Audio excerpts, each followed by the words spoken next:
બસ બસ.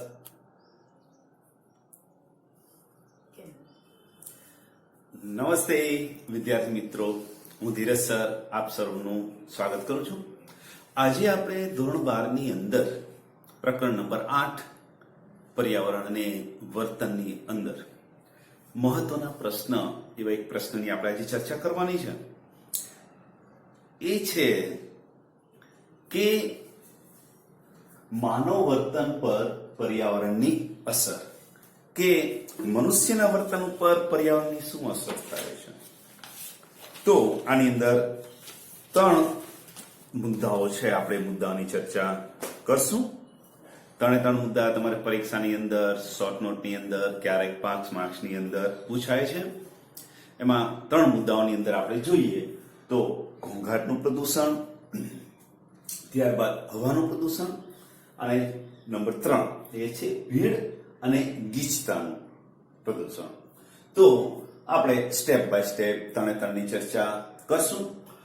તમારે 3 શોર્ટ નોટની અંદર ઘોંઘાટનું પ્રદૂષણ પણ પૂછાય છે. હવાના પ્રદૂષણનું જે આપણે પ્રશ્ન જે છે એની અંદરથી અલગ અલગ રીતે 2 પ્રશ્ન પૂછે છે કે હવાનું પ્રદૂષણ કઈ રીતે થાય છે, એના કારણો કયા કયા છે, એવો પણ પ્રશ્ન પૂછાય છે. અને બીજો પણ એની અંદરથી એક પ્રશ્ન પૂછાય છે. જ્યારે ક્યારેક ભીડ અને ગીચતાનું જે પ્રદૂષણ છે એ 5 માર્ક્સની અંદર પ્રશ્ન પૂછાય છે. બરોબર, એટલા માટે આ પ્રશ્ન જે છે એ તમારા માટે મોસ્ટ ટાઈમલી છે. તો હવે આપણે પહેલા મુદ્દાથી શરૂઆત કરશું. એ છે ઘોંઘાટનું પ્રદૂષણ. તો તમારે પરીક્ષાની અંદર અવારનવાર એની ડેફિનેશન યાની કે એની વ્યાખ્યા પૂછાય છે. તો પહેલા આપણે વ્યાખ્યા જોશું, પછી ઘોંઘાટની આપણા વ્યક્તિ ઉપર કે વ્યક્તિત્વ ઉપર થતી શારીરિક અને માનસિક જે અસર થાય છે આપણે એની ચર્ચા કરશું. ત્યારબાદ ઘોંઘાટના કારણોની વાત કરશું. બરોબર, નાની એવી શોર્ટ નોટ છે, સરસ મજાની. એક વખત વાંચો તો તમને યાદ રહી જાય. તો પરીક્ષામાં એની વ્યાખ્યા જે છે ઘોંઘાટ એટલે શું એ અવારનવાર પૂછાય છે. બહુ સાદી અને સિમ્પલ વ્યાખ્યા છે. તો પહેલા આપણે એની ડેફિનેશનથી શરૂઆત કરશું. ધ્યાન આપો એની વ્યાખ્યા. તો કે બિનજરૂરી, અણગમતા અને વ્યક્તિ પર નિષેધક અસર કરતા અવાજને ઘોંઘાટ કહેવામાં આવે છે. ફરીથી રિપીટ કરું, અંદર 3 બાબત છે.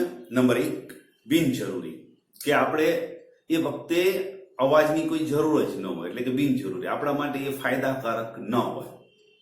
બરોબર, જેમ કે તમે વાંચતા હોય એ વખતે તમારે શાંત વાતાવરણ જોઈએ, કોઈ ટેપ વગાડે તો બિનજરૂરી અવાજ થયો તો એ આપણા માટે ઘોંઘાટ કહેવાય. નંબર 2 અણગમતો, કોઈ અવાજ ગમતો હોય તો એ ઘોંઘાટ ન કહેવાય.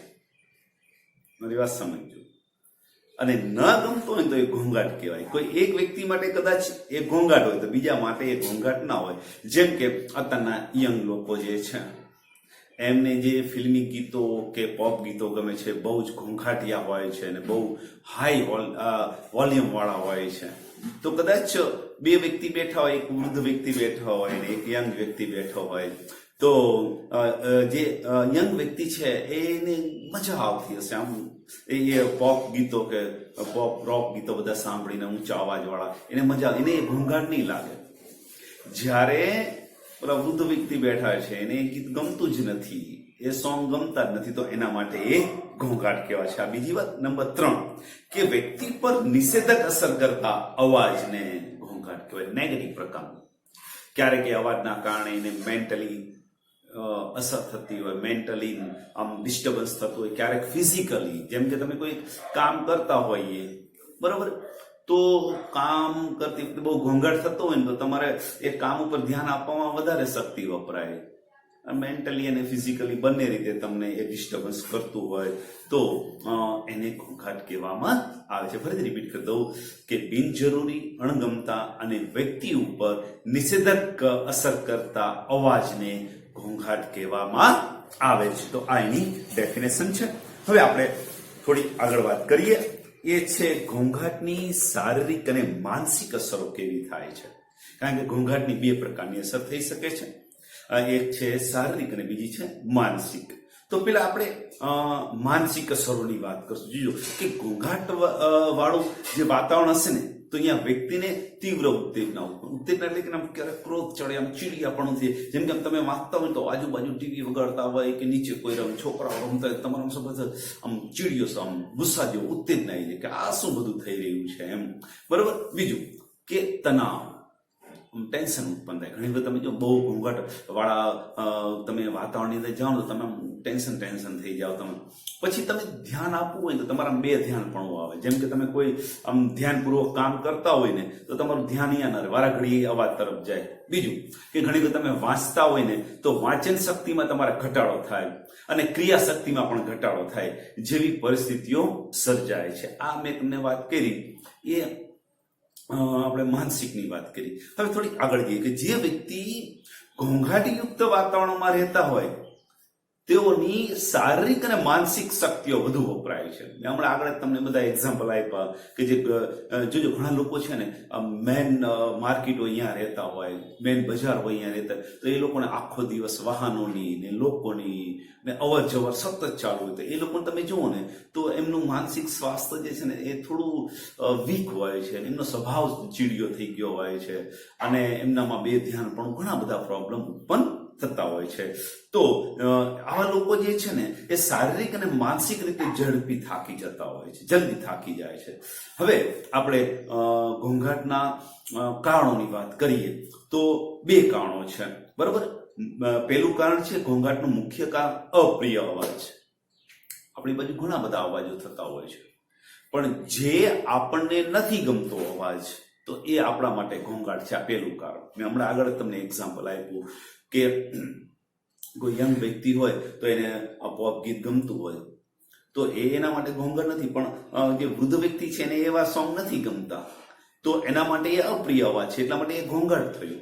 બીજું એક્ઝામ્પલ, ઘણા લોકો નોરતામાં હાઈ વોલ્ટેજ સ્પીકરોથી ગરબા ગાતા હોય તો કાનના પડદા હલી જતા હોય, એટલો સાઉન્ડ હોય, એટલા બધા સ્પીકરો ગોઠવે તો પણ રમનારાને એ ઘોંઘાટ ના ગણાય એમના માટે. પણ બીજા ઘણા બધા એવા હોય છે જેને ગરબાઓ ગમતા નથી હોતા, આવો ઘોંઘાટ ગમતો, એના માટે એ અપ્રિય અવાજ છે ગરબાનો અવાજ, તો એના માટે એ ઘોંઘાટ કે આ મુખ્ય કારણ. નંબર 2, બીજું કારણ છે કે અચાનક કે અણધાર્યો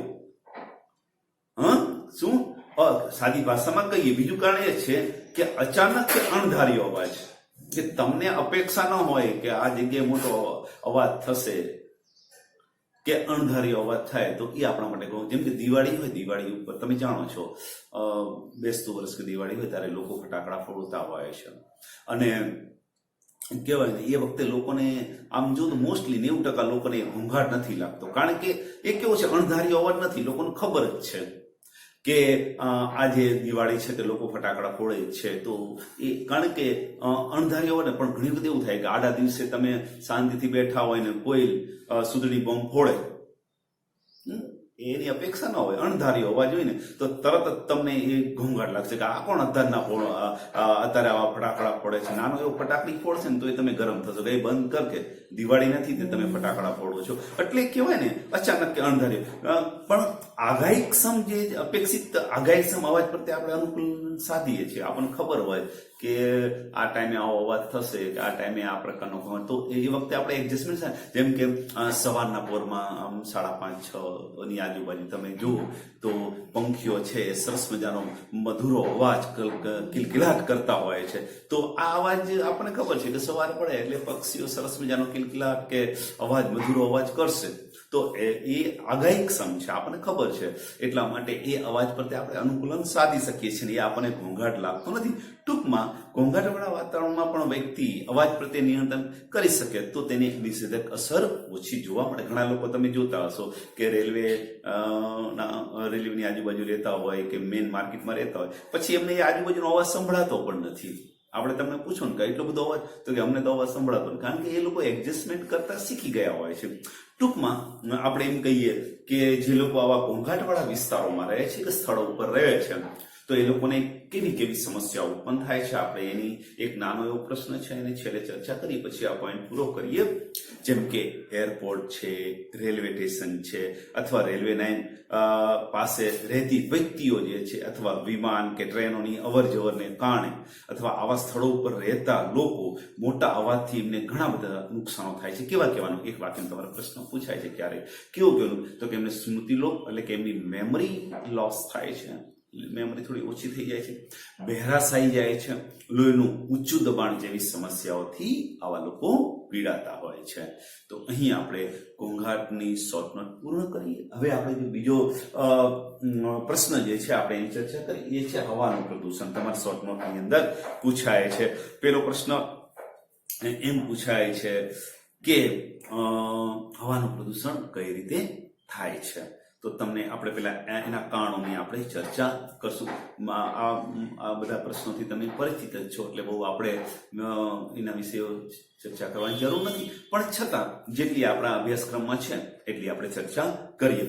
પેલો પ્રશ્ન આપણે એ જોઈએ કે હવાનું પ્રદૂષણ કયા કયા કારણોથી થાય છે. બરોબર. નંબર 1 તો કે શહેરોની અંદર તેની આસપાસના વિસ્તારો, તમે જાણો છો કેટલા બધા કારખાના હોય છે અને એ કારખાનામાંથી જે નીકળતો ધુમાડો જે છે એ પણ પ્રદૂષણ ફેલાવે છે. પછી ઘણી બધી એવા ઔદ્યોગિક ઇન્ડસ્ટ્રીઓ છે કે જ્યાં ચીમનીઓ હોય છે, કોલસાની ભઠ્ઠીઓ હોય છે. બરોબર. ભઠ્ઠીમાં કોલસા સળગાવવાથી કોલસીના જે ઝીણા ઝીણા રજકણો છે, બીજા રજકણો છે, એના કારણે પણ હવાનું પ્રદૂષણ થાય છે. બીજું, વાહનોમાંથી નીકળતો ધુમાડો. અત્યારે તમે જુઓ છો કે વાહનોનું પ્રમાણ છેલ્લા 10 વર્ષની અંદર 100 ગણું વધી ગયું છે. એમ કહી તો પણ ખોટી વાત નથી, કારણ કે અત્યારે લોકો આર્થિક રીતે બહુ જ સદ્ધર થઈ ગયા છે, આર્થિક પ્રગતિ સારી થઈ છે. એના કારણે લોકો વાહનો વસાવી રહ્યા છે. ઘરમાં 5 સભ્ય હોય તો 5 એમના અલગ અલગ વાહનો હોય છે. એના કારણે વાહનોમાંથી નીકળતા ધુમાડાનું પ્રમાણ વધુ ગયું છે. એના કારણે પણ પ્રદૂષણ થાય છે. એ ઉપરાંત તમાકુના કારણે, તમાકુ જે લોકો સિગારેટ સ્મોકિંગ ને બધું કરતા હોય છે તેના કારણે પણ પ્રદૂષણ થતું હોય છે ધુમાડાને કારણે. અને હવામાં બીજા તરતા જે રજકણો જે છે જેના લીધે હવાનું પ્રદૂષણ થાય છે. ફરીથી આ એક પ્રશ્ન છે, પાછો રિપીટ કરી દો. 2 માર્ક્સની અંદર પૂછાય છે કે શહેરમાં અને તેની આસપાસના વિસ્તારોમાં કારખાનામાંથી નીકળતો ધુમાડો, કોલસી, બીજા રજકણો, વાહનોમાંથી નીકળતો ધુમાડો, તમાકાને કારણે થતા ધુમાડા અને બીજા હવામાં તરતા રજકણોને લીધે હવાનું પ્રદૂષણ થાય છે. આ એક પ્રશ્ન પૂરો. 2 માર્કનો. હવે બીજો પ્રશ્ન તો કે આ પ્રદૂષણને કારણે નાગરિકોને કેવી કેવી સમસ્યાઓ ઉત્પન્ન થાય છે અથવા તો કેવા કેવા રોગો થઈ શકે છે એવો પણ પ્રશ્ન પૂછાય. તો આપણે એની વાત કરી તો કે નાગરિકોના શ્વાસમાં કાર્બન મોનોક્સાઇડ, નાઇટ્રિક ઓક્સાઇડ અને સલ્ફર ડાયોક્સાઇડ જેવા ઝેરી વાયુઓ અને સીસાનો ઝેરી સંયોજન જાય છે. તેથી એક વાક્યમાં પ્રશ્ન પૂછાય કે કયા કયા વાયુઓ શ્વાસમાં જવાથી? તો number 1 carbon monoxide, nitric oxide અને સલ્ફર ડાયોક્સાઇડ. એ ઉપરાંત સીસાના ઝેરી સંયોજન નાગરિકોના શ્વાસમાં જાય છે. તેથી કેવા કેવા રોગ થાય છે, કેવી કેવી સમસ્યા? તો કે શ્વાસનો રોગ થાય છે, પછી શરીરની અંદર બળતરા, પછી કેન્સર અને બીજી બીમારીઓ થાય છે. આ બીજો પ્રશ્ન 2 માર્ક્સનો. બરોબર. એ ઉપરાંત હવે જોઈએ આપણે તો કે હવાના પ્રદૂષણને કારણે કેટલા બધા શહેરોની અંદર અનેક પ્રકારની સમસ્યાઓ સર્જાઈ છે. જ્યાં શુદ્ધ હવા, જેમ કે આપણે દિલ્હી છે, દિલ્હીની અંદર હવાનું પ્રદૂષણ એટલા સ્તર સુધી ખરાબ થઈ ગયું છે કે એના માટે ઘણા બધા પ્રયત્ન કરવા છતાં પણ એનું નોર્મલી લેવલ આવતું નથી. કોઈ એક સમય વિશ્વના અનેક એવા શહેરો હતા તેની અજોડતા અને સ્વચ્છ હવા માટે એ જાણીતા હતા. વિશ્વની અંદર ઘણા બધા એવા દેશો હતા, દેશોના શહેરો હતા કે ત્યાં પ્રદૂષણ 0 લેવલ ઉપર હતું.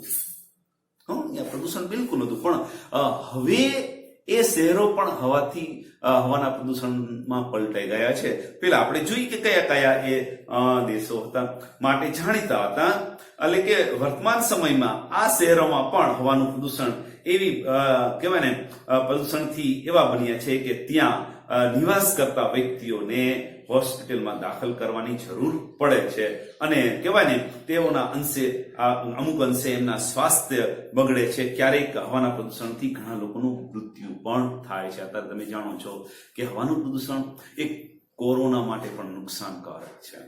કારણ કે આપણે જાણીએ છીએ કે કોરોના એ વ્યક્તિના ફેફસા ઉપર અસર કરે છે અને શુદ્ધ ઓક્સિજન મેળવવામાં તકલીફ પડે છે. કોરોનાનું પ્રમાણ વધવા પાછળ હવાનું પ્રદૂષણ પણ એટલું જ જવાબદાર છે, આપણે એમ કહી શકીએ.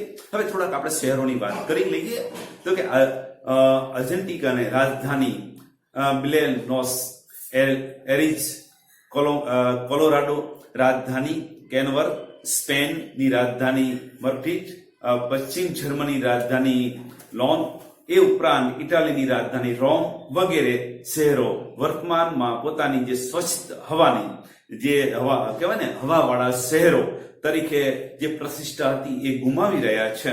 અને ભારતમાં ખાસ કરીને તમને દિલ્હી, ભોપાલ, બેંગલુરુ, ચંદીગઢ વગેરે શહેરો ધુમાડાના કારણે ખૂબ જ પ્રદૂષિત શહેરો બન્યા છે. વર્તમાન સમયમાં સિંગાપુર, ક્લાવા, લંપુર વગેરે જેવા ખૂબ જ ઓછા શહેરો વિસ્તારમાં હવાના પ્રદૂષણથી મુક્ત છે. આ 2-3 એવા શહેરો છે કે જ્યાં હજી હવાનું પ્રદૂષણનું જે ગ્રહણ છે એ લાગ્યું નથી. બાકી જે બીજા હતા ઘણા દેશોની અંદર એ પણ હવાના પ્રદૂષણથી મુક્ત રહ્યા નથી. તો આ વાત આપણે કરી હવાના પ્રદૂષણની. ને હવે જે છેલ્લો પ્રશ્ન છે આપણે એની વાત કરીએ એ છે ભીડ અને ગીચતાનું પ્રદૂષણ. આ તમારે ક્યારેક 5 માર્ક્સની અંદર પણ પૂછાય છે. તો આપણે ભીડ અને ગીચતા વારાફરતી જોયા કરીએ, આપણે જોઈ લઈએ. બરોબર, તમે જાણો છો અત્યારે દરેક દેશોની અંદર વસ્તી વધારાનું પ્રમાણ વધી રહ્યું છે. એના કારણે ઘણી બધી સમસ્યાઓ ઉત્પન્ન થાય છે. એમાંની એક સમસ્યા છે એ ગીચ અને ભીડ છે. બરોબર, ગીચતા અને ભીડ છે. બરોબર, તો બંનેનો કોન્સેપ્ટ થોડો અલગ અલગ છે, ભીડ અને ગીચતા. તો આપણે એ કોન્સેપ્ટને જરાક સમજીએ. તો પેલા આપણે ભીડ વિશે વાત કરીએ કે ભીડ કોને કહેવાય. તો કે મર્યાદિત જગ્યામાં અનેક વ્યક્તિઓ રહેતી હોય તેને ભીડ કહેવાય. સમજી લો કે જે જગ્યા, જે રૂમ કે જગ્યા 5 વ્યક્તિ માટે એ ઇનફ છે, તો 5ની જગ્યાએ 7 રહેતા હોય, 8 રહેતા હોય તો એને ભીડ કહેવામાં આવે. અથવા તે જગ્યા પર જે મર્યાદિત સંખ્યા છે એ સંખ્યાથી વધારે લોકો હોય તો એને ભીડ કહેવામાં આવે છે. ભીડ એ વ્યક્તિલક્ષી સમસ્યા છે, એ પર્સનલી વ્યક્તિલક્ષી સમસ્યા. કારણ કે વ્યક્તિ ભીડમાં જાય ને એને પર્સનલી ડિસ્ટર્બન્સ ઉત્પન્ન થાય, મેન્ટલી, ફિઝિકલી. બરોબર, સંશોધનના મત પ્રમાણે આપણે જોઈએ તો જકડાઈ જવાની વ્યક્તિલક્ષી લાગણીને ભીડ કહેવામાં આવે છે. ઘણી બધી આપણે આમ બસમાં કે ટ્રેનમાં આપણે ઊભા હોય તો ઘણી વખત એવું થાય કે એટલા બધા લોકો આમ ભેગા થઈ જાય તો આપણે આમ સુકડી જઈએ, આમ બધી કઈ હલી ચલી નહીં. જે પછી આમ આપણે છે ને આમ જકડી ગયા હોય ને એવી લાગણી થાય. ક્યારેક આપણે કોઈ બેન્ચ હોય, બેન્ચ ઉપર 3 જણા બેસીને પેલા 5 જણા બેઠા હોય, અથવા બસની અંદર કે ટ્રેનની અંદર 4ની સીટ હોય ને 5-6 જણા બેઠા હોય, પરાણે બેસી જાય ઝઘડો કરી ત્યારે તમે જુઓ તો આમ અકળી જાઓ તમે. તો આ જે જકડાઈ જવાની જે લાગણી છે, વ્યક્તિગત લાગણી, એને ભીડ કહેવામાં આવે છે. હવે આપણે થોડુંક એની અંદર આગળ જોઈએ કે કેટલીક વ્યક્તિઓ ભૌતિક ગીચતાને ભીડ ગણતા નથી. શું? કેટલીક વ્યક્તિઓ ભૌતિક ગીચતાને ભીડ ગણતા નથી. આથી કોઈ એક જગ્યાએ અનેક વ્યક્તિઓ ભેગી થઈ હોય તે માટે ગીચતા શબ્દ વપરાય છે. શું? કે એક જગ્યાએ અનેક વ્યક્તિઓ ભેગી થઈ હોય તેના માટે ગીચતા શબ્દ વપરાય છે. અને એકબીજાથી બહુ પાસે હોવાની લાગણી માટે ભીડ શબ્દ વપરાય છે. આમ જો આમ ઘણા લોકો ભેગા થયા હોય તો પણ એકદમ આમ નજીક નથી, તેના માટે ગીચતા શબ્દ. પણ લોકો ભેગા થયા પણ એકદમ નજીક હોય, પાસે હોય, એકબીજા નજીક હોવાની જે લાગણી પણ થાય, ઓહો આ શું અકળાઈ ગયા, તો એના માટે ભીડ શબ્દ વાપરવામાં આવે છે. તો હવે આપણે ગીચતાની જરાક ડેફિનેશન જોઈએ. તો ગીચતા એ દર ચોરસ મીટરે, યાદ રાખજો, ગીચતા એ દર ચોરસ મીટરે વ્યક્તિની ચોક્કસ સંખ્યાનો નિર્દેશ કરે છે. એ શું? ફરીથી રિપીટ કરું, એક વાક્ય પ્રશ્ન છે. ગીચતા એ દર ચોરસ મીટરે વ્યક્તિની ચોક્કસ સંખ્યાનો નિર્દેશ કરે છે. મેં હમણાં વાત ન કરી કે ટ્રેન જે છે એ ટ્રેનની સીટ જે છે એ 4 વ્યક્તિ માટે હોય, બસમાં 3 અને 2 વ્યક્તિ માટે હોય, પણ એની જગ્યાએ 3 ની જગ્યાએ 4 બેઠા હોય, 2 માં 3 બેઠા હોય, તો આના માટે જે ગીચતા શબ્દ વપરાય છે. જ્યારે ધ્યાન આપજો, જ્યારે ભીડ એ એકબીજાથી ખૂબ જ નજીક હોવાની વ્યક્તિલક્ષી લાગણીનો નિર્દેશ કરે છે. શું? જ્યારે ભીડ એ એકબીજાથી ખૂબ જ નજીક હોવાની વ્યક્તિલક્ષી લાગણીનો નિર્દેશ કરે છે. એટલે કહેવાય ને કે બહુ નજીક લોકો આવી ગયા હોય તો એ વ્યક્તિલક્ષી લાગણીનો નિર્દેશ કરે છે. ગીચતા અંગે કહેવાય ને, ગીચતામાં સંઘ કહેવાય ને, આપણે એકબીજા પર તે મદદ કરવાની જે ભાવના છે, સંઘ ભાવના કહીએ આપણે, સંઘની ભાવના વધુ હોય છે. તમે જો ઘણી વખત તમે મિત્રો બસમાં ટ્રાવેલિંગ કરતા હોય, અપડાઉન કરતા હોય, ટ્રેનમાં અપડાઉન કરતા હોય, તો આમ 4 ની જગ્યાએ 5 બેઠા હોય ને મિત્રો, પણ છઠ્ઠો મિત્ર તોય બેહાડે એટલે કે આવતો. કારણ કે એની અંદર શું છે? સંઘ ભાવના હોય કે કઈ વાંધો નહીં, હવે એટલા સુધી બેસવું છે. એ વખતે તમને છે ને આમ અંદર અકળામણ નહીં થાય, કારણ કે અહીંયા સંઘ ભાવના જોવા મળે છે ભીડની અંદર. જ્યારે તમે જોશો કે ભીડમાં કહેવાય ને, ગીચતામાં આ ભાવ જોવા મળશે તમને, સંઘ ભાવના. જ્યારે ભીડમાં આવી ભાવના જોવા નહીં મળે. બરોબર? હવે આપણે ભીડ અને ગીચતા અંગે જે સંશોધન થયા છે આપણે એની વાત કરીએ. પેલા ભીડ અંગે જે સંશોધન થયા છે આપણે એની વાત કરીએ. તો કે ભીડ અંગે સંશોધન દર્શાવે છે કે ભીડની અંદર કાર્ય કર્તૃત્વમાં ઘણી તમે કામ કરતા હોય ને તેમાં ઘટાડો જોવા મળે. કઈ બાબત ઉપર એની નેગેટિવ અસર થાય છે આપણે એની વાત કરીએ. નંબર 1, કાર્ય કર્તૃત્વ ઉપર, વ્યક્તિત્વ ઉપર. જેમ કે તમે શાંત સ્વભાવના વ્યક્તિ હોય ને, હેલ્પફુલ, બીજાને મદદ કરનારો તમારું વ્યક્તિત્વ ધરાવતું હોય, પણ તમે જયારે ભીડમાં ગયા હોય ને ટ્રેનમાં, તમારી ભાવના જતી રહે. તમે ગુસ્સે નો થતા ને તો 2-3 ધક્કા વાગે તો તમે ગુસ્સે થઈ જાઓ. એટલે કે તમારા કાર્ય કર્તૃત્વ ઉપર, તમારા વ્યક્તિત્વ ઉપર, તમારા આંતરિક સંબંધો ઉપર અને વ્યક્તિના શારીરિક અને માનસિક બાબતો ઉપર અસર કરે છે. તેમાં લક્ષ્ય પ્રાપ્તિમાં અવરોધ આવે. જેમ કે તમારે કોઈ ટાઈમસર કઈ પહોંચવું હોય, અમુક કામ કરવું, તો ભીડને કારણે તમે ટાઈમસર કામ ન કરી શકો, તો શું થાય છે? લક્ષ્ય પ્રાપ્તિમાં અવરોધ ઉત્પન્ન થાય છે. એ ઉપરાંત અનુચિત હસ્તક્ષેપ તેમજ માનસિક અને શારીરિક બેચેનીની લાગણીનો પણ અનુભવ થાય છે. ખોટું ડિસ્ટર્બન્સ થાય. તમે મેન્ટલી અને ફિઝિકલી પણ કેવા થઈ જાઓ છો? ડિસ્ટર્બન્સ થઈ જાઓ છો. તો આ ભીડ અંગેના અભ્યાસોની વાત કરી. હવે આપણે ગીચતા અંગેના અભ્યાસોની વાત કરી. તો ગીચતાને કારણે શું થાય છે? કેવી વ્યક્તિ ઉપર અસર થાય છે? તો ગીચતાની અસર વૈયક્તિક વર્તન અને સામાજિક વર્તન ઉપર થાય છે.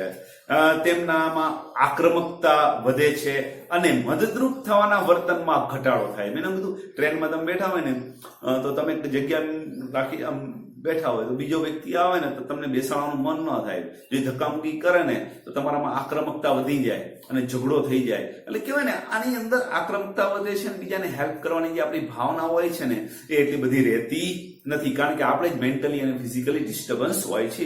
એના કારણે આપણે અન્યને મદદ કરવાની ભાવ, આપણી માનસિક સ્થિતિ એવી હોતી નથી. ભલે વ્યક્તિત્વ આપણું એવું હોય તો પણ મદદ કરવાની આપણને ઈચ્છા થતી નથી. એટલે કે તેમનામાં આક્રમકતા વધે છે અને મદદ થવાના જે વર્તનમાં ઘટાડો થાય છે અને પીછેહટના લક્ષણો જોવા મળે છે. આપણે કોઈ કામ કરવું હોય કે કોઈને મદદ કરવી તો એમ થાય કઈ કરવું નહીં, ચાલો મૂકો પડતો, એટલે પીછેહટ જોવા મળે છે. તો આ બે એના આપણે અભ્યાસોની વાત કરી. હવે છેલ્લે થોડુંક જોઈ લઈએ કે આવું બધું શાના કારણે થાય છે. ભીડ અને ગીચતાના આ પ્રોબ્લેમ છે કે એના કારણે ઉત્પન્ન થયા છે. તો નંબર 1, વસ્તી વધારાને કારણે, શહેરીકરણને લીધે ભીડમાં વધારો, એના કારણે શહેરના લોકો જે છે ભીડના તણાવમાં વધારો થયો છે, ટેન્શનમાં વધારો થયો છે. શહેરોની અંદર બહુમાળી મકાનો એટલે કે ફ્લેટો બનવાને કારણે તમે જોજો આવા મકાનો વધી રહ્યા છે. કહેવાય 50-50 માળના, 100-150 માળની બિલ્ડિંગો બને છે અને આ બધા જ વ્યક્તિઓને તમે જુઓ એક જ બિલ્ડિંગની અંદર રહેતા હોય તો કેટલા બધા પ્રશ્નો ઉત્પન્ન થાય છે, જેના પરિણામે કહેવાય ને વિવિધ વૈયક્તિક અને સામાજિક સમસ્યાઓ સર્જાય. જે લોકો ફ્લેટમાં રહેતા હશે એની ખબર હશે કે કેટલા બધા નાના મોટા પ્રોબ્લેમો ઉત્પન્ન થતા હોય છે. અને ગીચતાને કારણે તમારે એક વિકલ્પની અંદર પૂછાય છે કે અંગત જીવનમાં ઉણપ અને માનસિક સંઘર્ષો વધારો જોવા મળશે. કેના કારણે? તો ગીચતાને કારણે વ્યક્તિના અંગત જીવનમાં ઉણપ અને સામાજિક સંઘર્ષોમાં વધારો થયો છે અથવા તો વધારો જોવા મળે છે. અહીં આપણે સ્ટેપ બાય સ્ટેપ ત્રણે મુદ્દાઓની આપણે ચર્ચા કરી છે. તમારી પરીક્ષાની દ્રષ્ટિએ મહત્વનું છે, તમે સારી રીતે તૈયારી કરજો. જે વિદ્યાર્થીઓ નવા જોડાયા છે અને જૂના મિત્રો મારા જે છે એ મારા ચેનલને સબસ્ક્રાઇબ કરેલી છે અને રેગ્યુલર મારા વિડીયો જોવે જ છે ને લાભ લે છે, પણ જે નવા જોડાયેલા છે એ ચોક્કસ મારી ચેનલને કહેવાય ને સબસ્ક્રાઇબ કરે, જે બેલનું બટન છે એ દબાવે, જેથી કરીને મારા નવા વિડીયો છે એની નોટિફિકેશન તમને જલ્દી પ્રાપ્ત થાય અને તમારો અભ્યાસક્રમ આગળ વધારવામાં અને અભ્યાસક્રમની અંદર પ્રગતિ કરવામાં તમને મદદરૂપ થશે. હવે આપણે નેક્સ્ટ જે વિડીયો બનાવશું એની અંદર આપણે પ્રશ્ન હશે માનવ વર્તન પર્યાવરણ પર અસર, એટલે કે માનવ વર્તનની પર્યાવરણ પર અસર. ખાસ એક વસ્તુ ખાસ ધ્યાન રાખજો, આ બંને પ્રશ્નો એવા છે કે તમને ભળતા લાગે, એટલે પરીક્ષામાં ખાસ જોવાનું કે કયો પ્રશ્ન છે ને કયો જવાબ. ઘણી વખત વિદ્યાર્થીઓ બંને ટાઇટલ મળતા આવે છે, એના કારણે ભૂલ કરતા હોય છે, પણ તમારે વાંચી લેવાનું કે પ્રશ્ન કયો છે, માનવ વર્તન પર પર્યાવરણની અસર છે, ને આ બીજો પ્રશ્ન છે ને એ માનવ વર્તનની પર્યાવરણ પર અસર છે. બરાબર? એક પ્રશ્નમાં પર્યાવરણની મનુષ્ય ઉપર અસર થાય છે, એક પ્રશ્નમાં કહેવાય ને પર્યાવરણની મનુષ્ય ઉપર અસર થાય છે, બીજામાં મનુષ્યની પર્યાવરણ ઉપર અસર થાય છે. તો એટલું ખાસ ધ્યાનમાં રાખજો. Thank you, good bye. Next વિડીયોમાં મુલાકાત કરશું.